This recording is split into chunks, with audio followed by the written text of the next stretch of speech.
You're tuned in to Access 27, home of Vacaville Sports. Media Man. Hey Vacaville, thanks for tuning in. This is the Vacaville Sports Show, and today on the show we got a former pro in the house. Matt Ceriani's in the house, that's right. Matt Ceriani's in the house. And today's show is on instructional catching. So he's going to basically break it down, instructional video on catching. This is for you guys, so all you catching athletes out there, all you catching coaches, stay tuned because you guys definitely will learn something from this. Okay, so once again, Matt Ceriani's coming together with A-Tech Sports and helping Access 27, guys.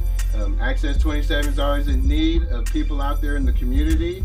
Help us with programming, help us with funding. Currently, we are looking for underwriters. If you are looking for some exposure for your personal business, you could be an underwriter on our show. We have all kind of cool rate packages here on this form that I'm holding, where you can actually have a card from your business that will be displayed on Access 27 several times a day. It looks like you could have it displayed over 20 times a day for a range of 10 seconds each on Access 27. So this gives your company a lot of brand recognition. This, guys, is a complete 100% write-off. We are a non-profit organization, so all the money that you give to Access 27 to support us is 100% completely a write-off and a donation for your company in a sense. Not a donation, but you know what I mean. It's a 100% write-off. So you help us out by funding the channel, and then it goes back to actually relieving you with some taxes. So it's a win-win for everybody. Once again, we are looking for underwriters. So if you can help us out with your company, it's a win-win for everybody, guys. So we need support down at Access 27. So I always try to call out to the community because we are here for you guys. This channel is here for you. If you guys need me personally to come out, host one of your events, Media Man Productions, you could always hit me up. You can find me online, VacavilleSean.com. Bam, I'm right there. Send me a message. I'll be at your service in a beck and call within seconds. So get in contact with me. It's that easy. We are here for you guys. Like I said, this is your channel, Access 27. Access 27 is teamed up with A-Tech Sports. A-Tech Sports has kind of joined on one of these packages, so you'll be seeing a lot more from him. He's always supporting what I do, so basically anybody that supports me, I'm definitely going to throw him on my sports show. Really excited that the Bengals are their season starting up pretty soon here. We're actually headed to the kickoff tomorrow, so you'll be seeing some footage from that coming up pretty soon too. So stay tuned. I'm going to start doing a highlight show for the Bengals week by week, so there'll be a lot of footage from that. Anybody else that wants to get some footage put on, please contact me. It's really that easy. Contact me if you guys want to help out by supporting the channel. Get in contact with my man down at Access 27, Charles White's the president. You can get in contact with him at 372-9797 or 446-6840. We need to support, guys. Access 27 really does need funding for cameras, equipment, just plain out rent costs alone.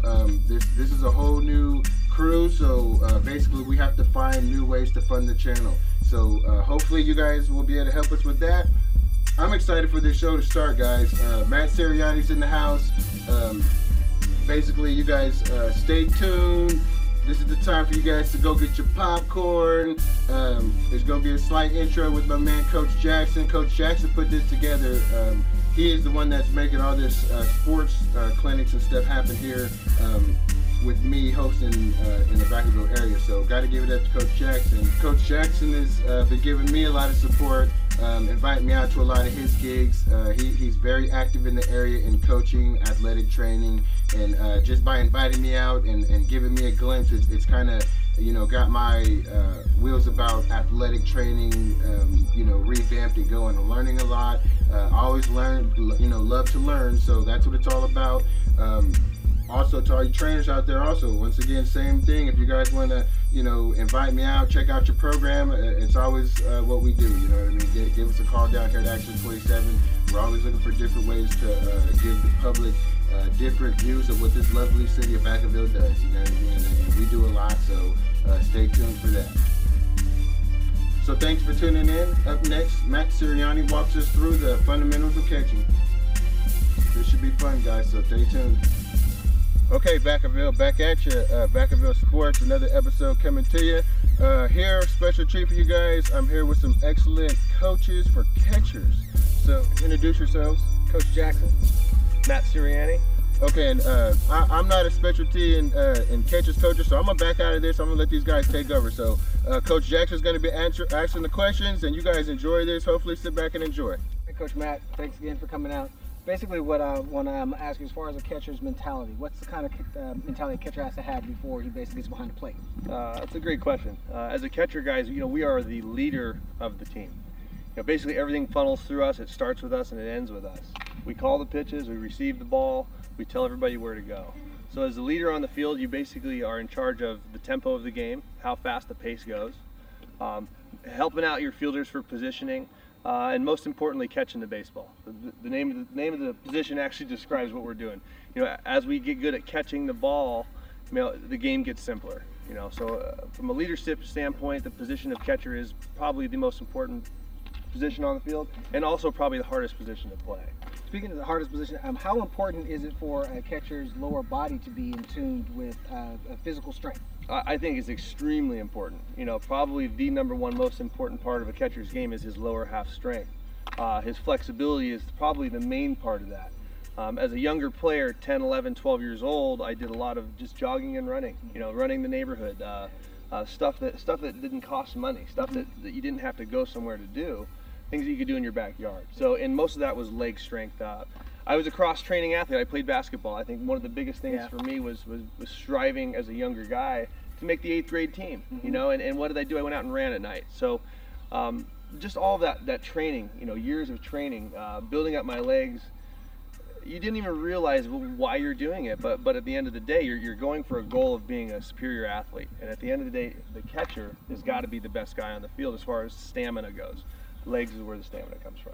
And you mentioned kind of enthusiastic. I mean, how enthusiastic does a catcher have to be during a game to get everybody else that's on the field motivated? Because you see everything from pole to pole. So how does your mentality and your motivation and your mental game affect the game from a catcher standpoint? Well, that's a good question, because there's 8 other guys in the field and they're all looking at one guy, and he's your catcher. So the catcher has to mirror basically the attitude of the whole rest of the team. Now, if the whole rest of the team is showing you a bad image, you got to reflect back a good positive image.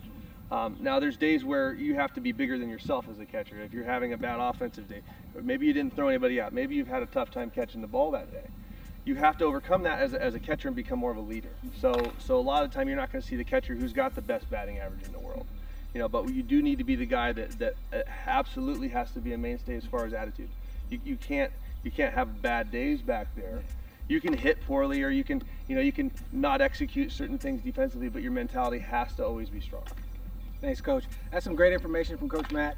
Basically, what we're going to do now is we're going to have Coach Matt go get on his shin guards. We're going to have him get behind the plate and really demonstrate what a catcher is supposed to do during certain situations and how we're supposed to basically call the game and control the game. So we look forward to Coach Matt getting behind the plate. We're going to have him tell you exactly what a catcher is supposed to, his stance is supposed to be, what he's supposed to do when the pitch is coming, what he's supposed to do when the ball is hit, as well as a bunch of other things that a catcher's job is. So go ahead, Coach Matt. Appreciate it. We're back here now. We got the gear on. Basically, I'm going to talk a little bit from top to bottom about what we're doing here. Shin guards, obviously, you got cleats on when you're playing. You always got to wear the cup, athletic cups, support you. Always make sure the buckles are on the outside of your shin guard. The main thing is that when you're running, you don't want to get them hooked up. Okay, so never on the inside, always on the outside. Make sure your gear fits tight. Okay, you notice that there's no room for the ball to get inside where my neck is. No room in here. Make sure it fits tight. The helmet, okay, you don't want to be bulky. You don't want to be stuff falling all over the place. You don't want your shin guards moving around. Make sure it fits comfortably. Next part, we're going to go right into the stance. So first thing is let's talk about giving a sign. Okay, I'm going to set the mask off to the side so you can hear me a little better. The feet together. Okay, what you want to do is if you start behind the home plate, right-hander or left-hander, you want your feet to create the letter V. Have that point towards your shortstop. The reason is so when you sit down, your right leg should point directly at your pitcher, allowing you to block out the first baseman, first base coach, and the runner. So then the left glove here on your left hand side is going to go right off your left knee. Okay, hand's going to go right here basically for a sign. Okay, the very first thing after you're going to give a sign, say we're going to give a fastball here. Okay, is I'd like to take my chest down to my knees, rotate my feet middle, get my elbows up over my knees, chest down, and then I'm going to spread out and give a good low target. Basically with this bare hand, what you like to do is cover that thumb so that you're protected. Not a tight grip, but a loose grip. If you get hit with a baseball, you don't want your hand tight because it'll break bones. If it's loose, it'll give, okay? So the bare hand with nobody on base, which is the first stance we're going to go over, nobody on base, you want to keep this bare hand either tucked away in here or behind your knee. I typically don't like to put it behind the back because it throws your balance off. So protected behind the knee, get your elbow back, stay low profile. You don't want things sticking out to the side. As soon as you get that comfortable position, we're going to get right in here. Okay, nobody on base, you're going to give a nice low target. If I were to take my glove off, okay, I'm going to have my hand at a slight 45-degree angle, and it's going to be back close to my knee. If I start extended, I have hard hands. Plus, as soon as the ball goes below the lowest part where I'm going to catch, now I'm taking the ball away from the strike zone. So as your hand gets back, you want to be able to soften your hand up and use the letter C as your starting point to relax your fingers. Now, with the bottom of my thumb, it corresponds with this part of the mitt. Okay, so as I put my hand in the glove right here and open it up, the further out I go, the tighter my forearm gets. So as it's back, I have the ability to use the length of the glove. Okay, so when you use the length of the glove, it looks more this direction. Okay, the reason for that is that it's a lot easier to catch a ball with the wide part, being that the umpire is trying to make a call. You can catch the ball here, or you catch the ball here, and he's not going to know exactly where that ball is. So if part of your glove is touching the plate, say the ball's caught out in this side of the mitt, which is clearly off the plate, umpire back here may give you the benefit of the doubt. Now, if we go to catch the ball sideways, obviously you can see that ball's outside or inside, depending on the hitter. So as a good catcher, we want to make sure that we start low, and we always aggress towards the height of the ball. So if the pitch is low, meaning that it's out of the strike zone below the knees, a low target is not going to matter that we go down and catch the ball because the pitch is already a ball. One main thing that you always want to remember as a good young catcher is to not pull pitches. Okay, do not let the ball take your glove, and then also once you get underneath the ball and grab it, don't move it. If the pitch is a strike, it's going to be a strike. If the pitch is a ball, it's going to be a ball. The job of the catcher is just to show the umpire where the pitch was, not to create a different aspect or a different placement of the ball. The last thing you want to do is to fool the umpire. You want to make sure you're working on the same team and on the same page. You ask him questions, you ask him what you can do better every single inning, every single pitch, if need be. Sooner you get on the same page with that guy and then your pitcher, the easier that day is, okay? Tempo, speed at which the pitch comes to you, very, very important, okay? You don't want to wait 10, 12, 15 seconds between pitches. You want to get right back on the mound and throw another ball. Okay, so that's basically the sign-giving stance, and then the runner on base or nobody on base stance. The next thing we're going to go into is with a runner on base, or when there's two strikes on a hitter. Okay, the reason that we're going to qualify that is that with two strikes on the hitter, you have to block the baseball. Okay, so from the next stance with a runner on base, whether it be first, second, third, bases loaded, we're going to get into a more positive lean position where we're going to get more of a bounce forward and we're going to lower our center of gravity. So it looks kind of like this. We always start from the sign-giving position. Okay, there's our fastball. We're going to take our chest to our thighs. Again, drop our elbows over our knees to get our center of gravity in front of our toes. Okay, we're going to be in an athletic forward position, and we're also going to use our feet a little bit in what we would call in a lifting situation, a powerlifting position. We're going to open up our core a little bit and use our hips. So we give our sign, we get out over the front, and this time we're going to open this foot here, and keep our knees nice and wide. There's our power squat position. If we were in a powerlifting situation on a box squat from the side, you would see the rear end go back out and the knees stay behind the toes. That's the box squat position. In athletics, if you can have power again from the bottom up, you can be quick and you can be relaxed. So with the runner on base, we're going to get down here. We're going to spread it out. Notice our hand position is very similar. Okay, although we are up in stance, the hand still has to maintain the distance back. again, if we reach out too far too early, our balance will be off, we'll have hard hands, we won't be able to read the ball very consistently. Consistency is the important thing back here as a catcher. You want to catch every pitch. The number one most important rule is if the ball's in the dirt, you block first, you catch second. After you catch, if there's a running possibility or a chance, then you throw third. So block first, catch second, throw third. Okay, so with that emphasis in mind, the first thing I'm gonna do is gonna give the pitcher a sign and then a low target. Okay, so my low target is not gonna have my hands here. However, when I reach forward, my momentum starts to come to the right spot. My heel is up just a touch so that when my hand comes back, now I settle back and now I can drop my rear end in between my knees a little bit earlier to get my center of gravity over the front of my toes. Okay, the reason we want to get that lean forward, and this is where our hip flexor flexibility here, hamstring flexibility, and lower back extension come into play. We get to this position here, okay? Now we're going to have the ability, we don't want to sit back because we're going to have a tough time blocking forward. But what we do is we get this position here, widen out. Now we get ourselves in a lower flexible place to where a center of gravity can go to the balls of our feet. Now from the balls of my feet, I can go right, left, or forward, as well as have a more athletic stance to have relaxed hands to come up underneath the ball and catch it. So as I turn back forward again and we look towards the field, it's going to be very similar, okay?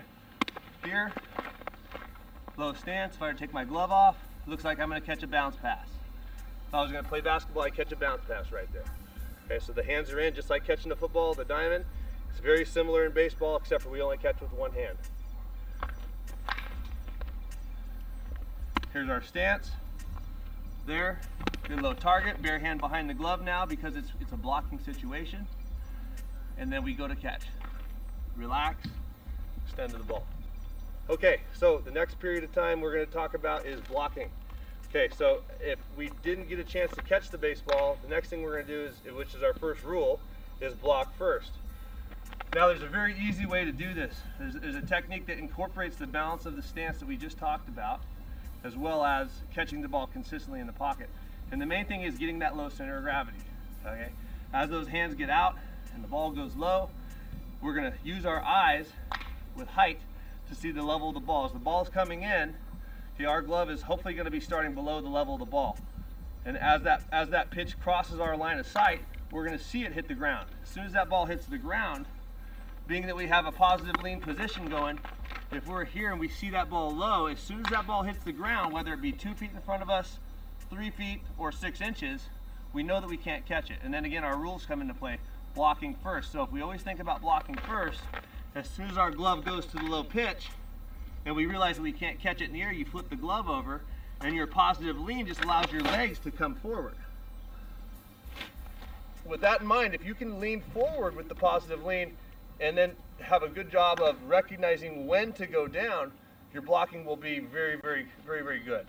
It takes time to realize when the ball gets there, and you need to understand that each pitcher is a little bit different on timing. But with that said, you can only get better by reacting after everyone. Man, this is some excellent coaching. One thing I want to tell you, this guy's been going nonstop for 10 minutes. Introduce yourself, and why do you have so much knowledge in baseball? That's a good question.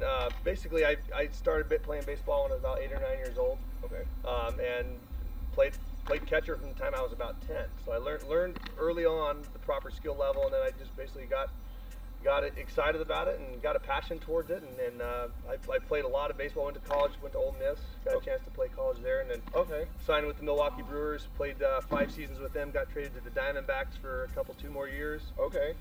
Overall, I played about 13 years of professional baseball and gotten a chance to play as high up as the World Baseball Classic with the Italian national team in '06, and had a lot of the right information been given to me, and I've also put that into my game. Well, this is a treat for me, and this is definitely a treat for you, Vacaville. Stay tuned, and here it goes. Okay, we're back here. We're going to talk about blocking now. From the preset position with the runners on base, we're going to go ahead and start back with that. We got our feet in the letter V, angling towards the shortstop. Okay, our knees are going to go down, covering our first base side. Gloves out here on the left, blocking our runner on third. Okay, here's our fastball sign. Now basically what we're going to do is I'm going to give you a good low target, and I got 3 balls sitting in front of me. What I'm going to do is I'm going to, in succession, show you how to block all 3 baseballs. Again, the rule that comes into play when you're talking about blocking is block first, catch second, throw third. So each of these pitches, the toughest thing to do is block the baseball. So if we keep that in mind first, that's our first priority. As soon as the ball is not in the dirt, it's very easy just to lift your glove and catch it. So for this segment, I'm going to talk to you and show you about how to block these 3 pitches. Number 1, the pitch right down the middle. Okay, so here's our fastball sign. Okay, we're in our proper stance and setup. We take our hands out and then bring them back to get our lean forward. Now, as soon as we pick our head up, we can drop our rear end a little bit and relax. Now the pitch is going to be a fastball. I see it coming, it's low. There goes the pitch. I know I can't catch it, so at this point I drop my glove over. As soon as that glove hits the ground, or as soon as the ball hits the ground, my bare hand's going to come behind my glove. I'm going to roll forward. I'm going to keep my chest forward. The angle of my chest protector is forward in front of my knees, so my shoulders are here, giving me a good 6 to 8 inches in front of my knees where my head and shoulders are. And you want to keep your chin to your chest. Okay, keep your elbows tight to your hips, and you want your back to be rounded like a turtle's back, like a shell on a turtle. So it's forward. You do not want to block chest up because you'll be hard and make the ball bounce. Softer you are, the further over your head is, the more the ball is going to hit you and stay short. The reason to make the ball stay short is so that the runner doesn't advance. Okay, the ball to the right side. Okay, my arm side. Okay, basically you're going to take the same approach to this ball to block it. Once you get in your on-base stance, you're going to take that glove towards the outside like you're going to catch an outside fastball. Again, once you see that the ball is going to hit the dirt, you take the glove between where the ball is going to end up and where it hits, slide your body behind it so it looks a little like this. Here's my low pitch outside. I'm reaching for it. I see I can't block it. I'm going to use this foot to push, but since my weight is forward, my angle is going to go that direction. So as I go to the ball, I push from there and get around it. Now, I want to make sure that I have a slight angle out here, because if that ball's coming this direction, I have to square it up at a 90-degree angle in order to make it bounce straight. If I get off to the side, that ball's just going to get ushered to the backstop. It doesn't help anybody. So if you're going to do this, you need to do it properly. You need to get that right side down and low, and your center of gravity has to be forward in order for you to be able to get your momentum that direction. Okay, same thing on the outside pitch. Okay. The one thing you want to do is you'll see the angle of this plate back here. It's in the letter V, okay? You can follow that angle of the plate with your glove and your knees, blocking to the outside if it's on this direction, getting yourself turned this way if it's out to this side. So you just follow the V on the plate. The outside pitch now, okay? So we're in the same position, okay? This time we've called the outside pitch.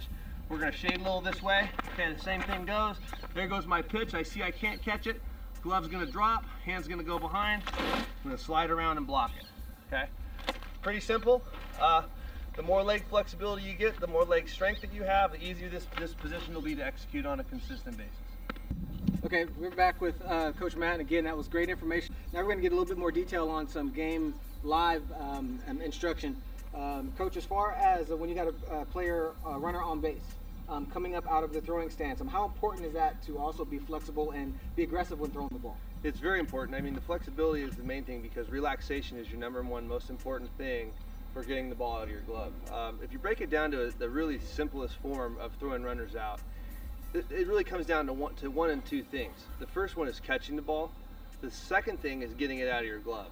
Once you can do those two things, you've accomplished 3/4 of what you're there to do. The last part is just getting rid of it. And if you do everything right in the beginning and you don't rush through your momentum and your mechanics, the last part's just playing catch. And then you can play catch all day long on the side of the field. You can get out here and throw 100 balls a day.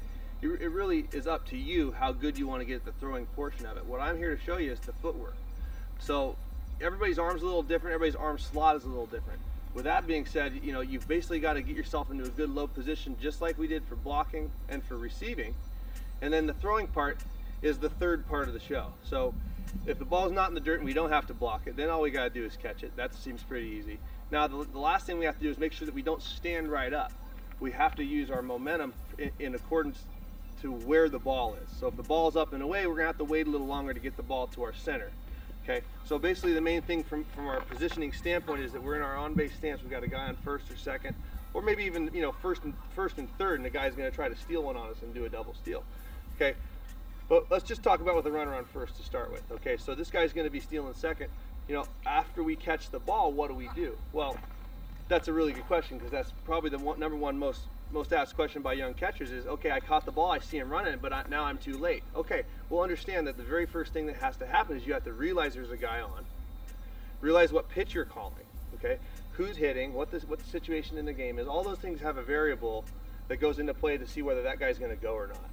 With that, now, how, from a catcher standpoint, when you see the whole field, are there keys that you look for to know whether or not that runner is going to be taken off or not? Yeah, I mean, yeah, a lot of it's experience, but I mean, let's say we've never played against this team, and you don't have a scouting report, and you don't have any statistics on them, so you're in the dark, you're completely blind.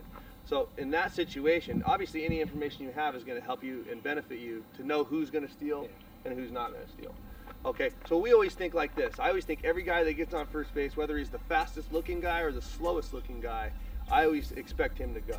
If you expect the guy to steal, then you're never surprised. If you're never surprised, you're probably going to make a better throw than if you weren't thinking that way. So up here, we've always got to think, okay, guy's on first, block first, catch it second, and if he runs, you'll know. And at that point, you just get rid of it. Okay, so here's what we do. When that ball is in a good position to catch, let's just take the perfect scenario, the best pitch, right down the middle, maybe a little elevated over our throwing side, so right in here. You want to let that ball travel to you, okay? You don't want to jump out and get it. For example, if that ball is coming at, say, 80 miles an hour, okay, nice round number, we can't really grab the ball and pull it back at 80 miles an hour. Now, okay? just real quick, Coach, now, when you have a batter in the box, does your stance adjust when you've got a runner on? Sure. The main thing, though, is that I don't want to step on home plate. Okay, so if the guy is way up, I don't need to necessarily get way up. What I have to do is position myself so that when my feet take place, I don't step on the back of the plate. As you can see, it's slippery. It's flat.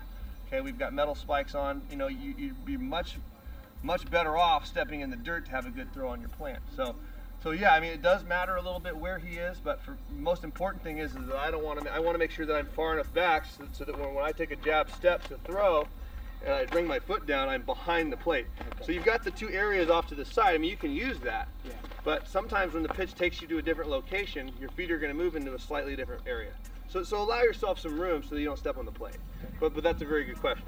Okay, so let's say we got a good pitch to throw on. We're in a good position back from the plate. I usually like to go a little bit further as opposed to closer, just because I don't want to slip. And then obviously when your adrenaline takes place, you got the guy running, everything's going to go a little further.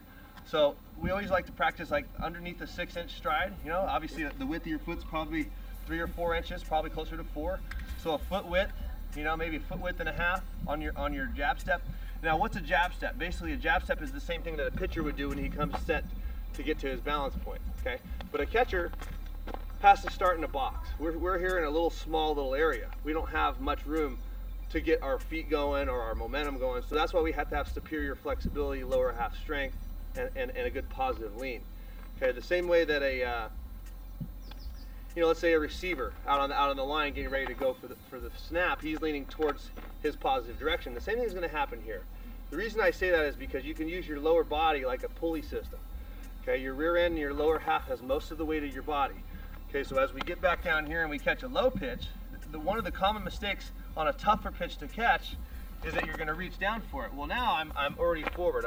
I'm going to have to stand up without my lower half. Okay, so thinking about the negative way to do it, here's the positive way to do it. Okay, so if that pitch is low, okay, instead of reaching out for it like we talked about, let the ball travel. Let the velocity of the baseball carry the energy towards you. The further that energy comes towards you, the easier it is to redirect the energy and get it in a positive fashion without using as much arm strength. Okay, so we catch that ball somewhere in the middle. We want to start the hands back. As the body leans forward towards the play, our hand encroaches towards the ball. As we get that direction, we're going to catch it and center it. Once we center that ball, as our bare hand goes to get the ball, this right leg is also at the same time turning. And the reason that this leg turns is very simple. Okay, it's just a simple physiological thing that our ligaments in our knees will turn our body without trying if this foot is stepped in front of your center of gravity. If you're leaning forward and you step here, the body automatically turns. If I step in a straight line forward and I go to lift my weight, nothing happens. So the ligaments in your knee, it's just a mechanical advantage to turn that foot, because now as I'm aggressing towards the base in a positive motion, now I've also got that width that's compounding here with my wrist. You've got a joint here, here, and actually one here. So the more joints that you use when you throw the ball, the less oomph or effort level that you have to put into it, okay? So When it comes down to it, it looks very easy. You got the low target, good low sign, low center of gravity, hands back. Okay, as that ball comes to me, go ahead and toss me the ball. We're gonna catch it and pull it. The right leg starts. The ball goes to a really loose position. Notice my front side. This is my guide, okay? Everything is loaded up off of the back leg just as if I were a pitcher, okay? Because once you caught the ball in your throwing hand, you're no longer a catcher, you're a thrower. Okay, so at this point, we've got to get rid of the baseball quick, make a nice accurate throw. Here you go, coach. A little bit quicker this time. You're gonna watch the exchange, and I want you to watch the rate at which the foot moves. The foot moves as I catch the ball, maybe a fraction after. Okay, good low set. Right, left. Notice the front foot stops right in that corner. I'm gonna finish the ball, walk through the target. Now, Coach, are you throwing your mask off when you throw? No, the mask is gonna come off on its own. There's no time to do any of that. The only time we've got is to get the ball out and throw it. You should be able to make this throw blind. You should be able to make this throw with your mask completely over your head, okay? Obviously not the first time, after hours and weeks and months of trying it, okay? Here it is again. Another thing, you want to try to get your mass, your center of gravity, underneath the level of the baseball. If you notice that ball came in low, I pressed myself to the ground to shoot up through it. Okay, here's an example of something that might look wrong. Throw me a lower pitch, and I'll come up out of the form. Here's what it shouldn't look like. Okay, now my arm is dragging back, my lower half is down, my arm is not going to give me a good shot. The only way I'm going to get this ball to second base is to use my whole body, expose my rotator cuff, and get a ball that may or may not do what I want it to do. So more importantly than doing that and try to rush out, wait for the bad throw, take it to your center, and create a good throw. So one thing you can always think about is take a bad throw and make it into a good throw every single time. Okay, Coach, great information. Now also, when it comes down to throwing the ball down to the first baseline and then down to the third baseline, does your mechanics change at all? A little bit. Yeah, like so for example, if we're gonna go pick a guy off at first base, understand the reason we're picking a guy off at first base is not to get the out, okay? The reason we're gonna pick off to first base is to keep his secondary short so that on a base hit, he doesn't get to third. Every base is an advantage on offense. The same way as on defense, keeping them back a base is also an advantage. So that extra base that we keep them off there requires them to get an additional hit to score a run. And we win this game by scoring runs. So let's keep the whole goal in mind all the time is understand that our team's got to score more than theirs. So from back here, we can understand what this guy's doing if we watch him, okay? If you look at that runner and you can tell who's jumping or not, we can call runner control, pick over to first base. We can call pitch out. We can call a slide step where the pitcher just has a real short move to the plate. So there's all sorts of variables that you can do to control the way that guy runs. Okay, it is our job to do that. So we have to have signs in place with our pitcher in order to make that happen. So the easiest one to do is to pick off to first. Okay, you see that guy getting out there too far in a secondary. Okay, you want to make sure he's not baiting you to run to second first of all. So if the very first time you think he's baiting you, come up and fake it. The way we do that is again, catch the ball first. And now the little bit of a difference is that we're gonna have to turn, as a right-handed thrower, we gotta turn this shoulder all the way this direction so that we can make a straight throw to first. Because again, we don't wanna open up our shoulder and risk injury. Doing that 1,000 times is gonna hurt you, okay? So quickness here is not necessarily the most important thing. Accuracy and consistency are your main two things. Because you can't come out here trying to keep the guy close and spin one off and give him a triple. Okay, because that defeats the purpose of what we're trying to do. So at first base, the pickoff is just play catch. Okay, so coach is going to go ahead and toss me the ball. What I'm going to do is, as I get my momentum down low to the ground and I let that ball travel towards me, I'm going to take this foot and turn it more in this direction here so that, again, my knee ligament is going to help turn my shoulder. But on this one, I'm not going to be gaining ground. Okay, I'm going to drop it, in essence, right under my back hip. So that's my back hip, and then I want to get that foot behind me. Okay, so from the side it's going to be more here or more here so that I can get behind it. The foot's behind my mass and I can push. Okay, and the push is going to be towards first base. So as this shoulder comes around, this foot's going to be planted to throw. Here we go. There, right, left. Okay, and as we do the right, left, we throw a straight bolt down to our first baseman. And again, with the throw, one very important thing, never make the tag with the throw. always hit your partner or the person you're throwing to between the waist and the knee, okay, on a tag. Why is that important? Because as things speed up and adrenaline kicks in, that ball that you thought was going to go right down to his shins hit the dirt because you threw it too hard. Okay, so understand, always aim waist, chest, mid-thigh, somewhere in this region, somewhere that they can handle it pretty easily. Okay, again, to pick off to first, watch that right leg. Watch me stay below the level of the ball as much as possible. Right there. Then we finish the throw. And one thing, Coach, I'm noticing that is very important for kids to understand is that your center of gravity is always center of gravity. You're not standing straight up. You're not too low. You're always in a power throwing position. Can you go over why that's important? Yeah, absolutely. I mean, this area here from our core to our mid, well, this is the core. The core is from, basically below your chest, below your pecs, down to the top of your quads, pretty much. That's your core region. That whole region is where the most of our weight is. And with all this extra padding and gear on, we have an extra 15 pounds of stuff on, and mask and everything else, gloves, the whole bit. So as you keep lower, you can use less muscle energy by staying behind your core strength. So example, as a pitcher that gets way out, okay, he's creating that lever only with the core, okay? If he doesn't use that arm, if he only uses his arm, core is not going to help him. Catchers, you don't have a whole lot of time to get this ball back. We need to throw it here, so we use the whip. Okay, as you use core and stay below the ball, you can absorb energy and turn your core. Okay, the main reason that we like to talk about that core is that when that ball gets to you, let's say it's a bad pitch.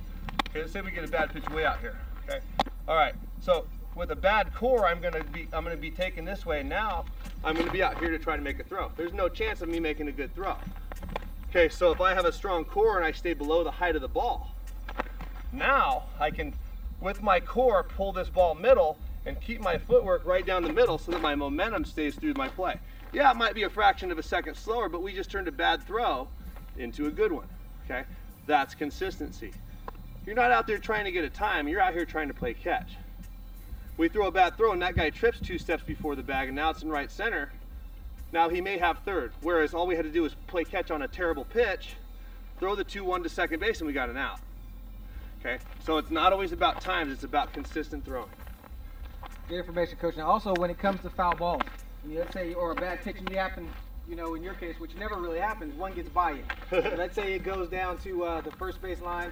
How do you get to that ball as quickly as possible and still make a play? Well, that's a good question because it happens. You're going to block balls, and there's very tough pitches, to block. Ball hits the ground, it's going to do something different pretty much 90% of the time, just like a ground ball out there. You very rarely see the same pitch in the dirt twice. So if you can kind of get an idea of gaining ground when you block, using the angle of your chest protector to get down low, now you're going to minimize the distance that ball shoots away. Once we do that, now we have the ability to scramble to our feet and make a play. Okay, so with 2 strikes, for example, we're going to block a strike 3, the ball might squirt out to our left or our right, especially on a breaking ball because a lot of times the ball's moving. And the breaking ball will move a little bit. And so you always remember, like on the arm side, if a guy's righty, it's going to bounce to his arm side. Okay, if the guy's throwing with his left hand, the ball's always going to bounce on the breaking ball, slider or curve, that way. Okay, so that's a general rule. That's a very easy thing to follow. Once you block that ball, say I scoot the ball off to my right, okay, and it goes out here towards the apron. You just field it like a bunt, like you would anything else. You want to always get the ball. So if you would drop the ball there, basically the key when you catch the ball is to center yourself, okay, in the middle of your body, and you don't want to bend at the waist, but you bend at the knees. So very easy to go here. The reason for that is that we don't bring our head up, okay? Because a lot of times you'll go like this. You're looking for the play where the most important thing is get your hand on the ball, because you can't do anything without the hand on the ball. So in order to be consistent, again, we put rules in place. Like block first, catch second, throw third. Again, you square the ball and you use 2 hands, bring the ball to your chest. So that now as you're securing it in here, okay, to get my 4-seam grip, I'm already looking up. Whereas, if I don't have the rule in place, I might try to go make the play and now that second drop, he's safe. Okay, so I would rather be consistent and get good and quick at the consistent part and then be ready, as opposed to maybe making a mistake. Yeah. And that'll happen. So the ball gets kicked off. Basically what I'm gonna do is I'm gonna call my first baseman outside, so that, because there's a 45-foot running lane here, okay, and he's gotta be outside of that if I wanna, make a good play. So if my first baseman's on the inside, now I risk crossing the line with the ball and hitting the runner. Okay, even if the runner's in the 45-foot line all the way, he's 2/3 of the way down, I can still throw outside of him because he's not that far down the line. Okay, and again, if the ball's right on the line, you always want to move to the inner half because that's our lane. Okay, if we hit the guy and he's on that side of the line, he's out. Okay, but again, don't count on that umpire seeing it or making the call. Still try to do the best you can at getting far enough in so that you don't hit the guy with the ball. Great information, because as we all know, communication also is key when it comes to the catcher position. As you notice, coach was telling his first baseman outside, letting him know that he's going to be throwing the ball outside. So the communication in the game is just as important as all the fundamentals that coach has gone over. If there's anything else you'd like to add, coach? Well, just the pop-ups portion right now is what I'd like to talk about. There's two different types of things. You can go ahead and stay in here as a hitter. When there's a right-handed hitter as a pop-up, as what a catcher wants to do is typically when a right-hander fouls the ball off, he's late. Okay, so he's going to be hitting the ball and it's going to go off to that side. Okay, so basically what we like to say is the open side of the plate, which is obviously over here, right? Again, we dumb it down to make it as simple as possible. So if I had a left-handed hitter up, go ahead and get in the left-handed box. The open side of the plate's obviously right here. Now the reason I bring that up is that because when guys foul balls off, again, typically 90% of the time when they foul the ball off, it's going to go to the open side. So as a catcher, the first thing you want to do is, when we get our mask on, okay, we're ready to catch that ball, it's going to be fouled off this direction. You want to take your head and open up that way. The reason you want to open up to the open side is 90% of the time it'll be over there. If you open up and it's not here, just keep rotating, okay? You'll keep rotating. Okay, now maybe it went over there. But that's the last case scenario. Typically, this guy's going to pop the ball up and it's going to come back towards the field in a loop, okay? Because the spin that we hit the ball is going to make the ball go up and come back. So there's a couple variables when it comes to pop-ups: the wind and the sun. Okay, after that, you got to know your surface and you got to know how far your backstop is. Okay, if you get too close to the backstop, hopefully you've got teammates telling you when you're getting there. But if not, you want to feel for it. Again, if it's too loud or you can't hear for some reason, you got to make sure you know where your surroundings are. So the very first thing you do when you come to the ballpark is you mark it off. You look at the sky and you run to the backstop and you count your steps. If I'm 5 steps here, then I know I'm 5 steps. If I'm 10, I know I'm 10. Is there dirt on the back? Here, there's not. Here's just turf right to the backstop. So you're going to get a hard bounce back on any ball that you miss. But on a pop-up, you're also going to know that you don't have very far to go.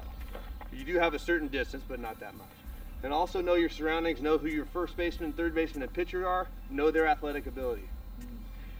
We are the last priority to catch pop-ups. Anything from this point back is ours.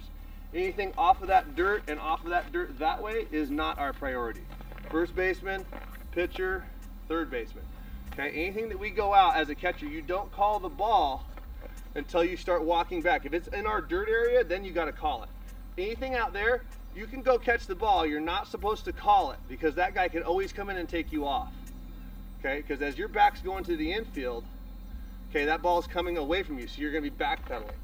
Always easier for a position player to run in through the ball like an outfielder to catch it in front of him than for a guy with all the gear on who just did a spin and is watching a ball with backspin to go backpedal and get into the infield to catch the ball. Okay, so with that said, as the balls turn off to the right, a catcher wants to turn their back to the infield. Okay, the same reason again, because that ball is going to go up and it's going to come back down with the spin. So let's say that the ball's popped up behind us, okay, and we see the ball, let's say we see the ball right around there, okay? So since you're a lefty, I'm going to watch it up foul, but what I'm going to do is I'm going to allow that ball about 10 feet of space for the spin to bring it back to me. So here's what it'll look like. That ball goes up, we're going to go to this ball that's right behind me. Okay, so there's the foul ball. You want to take your mask off early, find it. As soon as I find it, so that's where it is in real time above me, I'm going to toss the mask the other direction, get it out of the way. You always toss it away from where you know you're going to be, okay? You don't want to like drop it right here and then the ball brings you back and you step on your mask, okay? So as soon as I find out, okay, it's up there, toss it the other direction. I'm going to walk to this part of the ball with my hands pretty much right around a 45-degree angle so that my eyes are right up, you can see right above my glove. If the sun's there, I can use my bare hand, okay? As I walk back, I want to give it about 10 feet of space. Let the ball come back. It will come back about 10 or 12 feet. So as you get that ball over here towards the fence and it's out of play, stay inside and get ready for it to come back because it may come back and stay at fair. Okay. Lots of great information. Lots of great information. It's things that I just found out about as far as how the ball spins and I had no idea it's logical, but when you do as a lefty, you swing your bat, ball does spin that way. But I'd never thought about that. But from a catcher's perspective, he's got to know those little tricks of the trade that's going to make his job a lot easier. So that's just some tidbits that that I just learned that I really appreciate Coach letting us in on. So, Coach, you ready to do some live stuff? So the things that you've gone over, you can actually show them with a ball coming at you. Sure. As far as where your stance is, throwing and things like that, to give them a real idea of what it looks like in live. You bet. Great. Okay, so now we're just going to get into some live representation of what we learned today. Coach Matt's going to give us an example of what a catcher is really supposed to do, how he's supposed to look behind the plate. Here we go.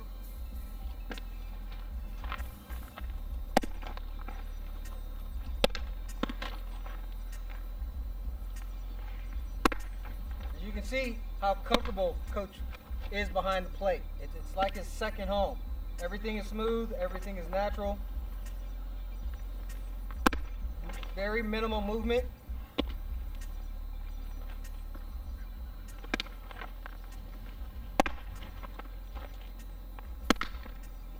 Okay, now we're going to go into some blocking, Coach. Okay. Ball's in the dirt. See how the ball stays in front?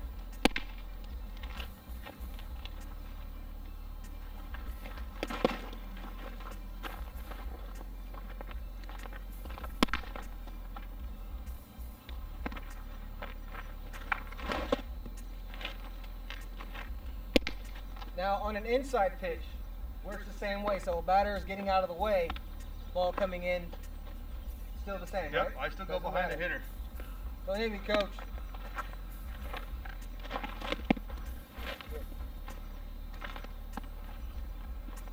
So everything stays pretty simple behind the plate.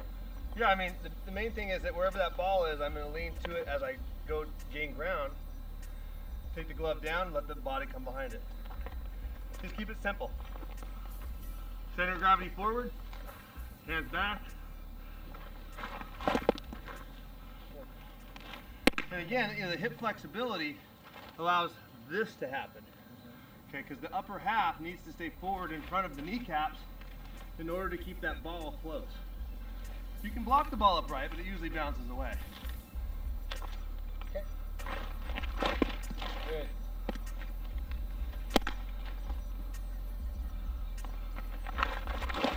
Now, as an example, Coach, I'm noticing that the ball is being absorbed. So when the ball's coming 70, 80, 90 miles an hour, you're absorbing that so that it dies in front of you versus standing like a brick wall and then bouncing in. You have to do more work. Which is why you want to angle your body and be more of a concave as opposed to a hard. Because there's a little bit of softness here, but not much.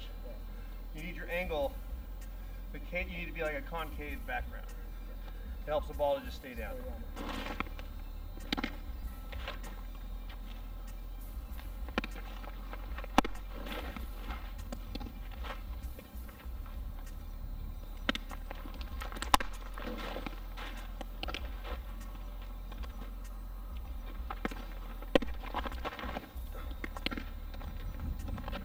Okay, we'll try second base now.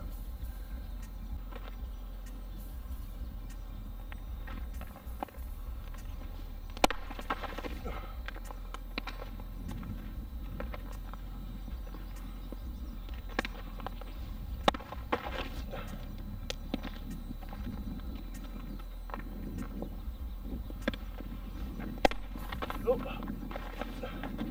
No grip. Hold on.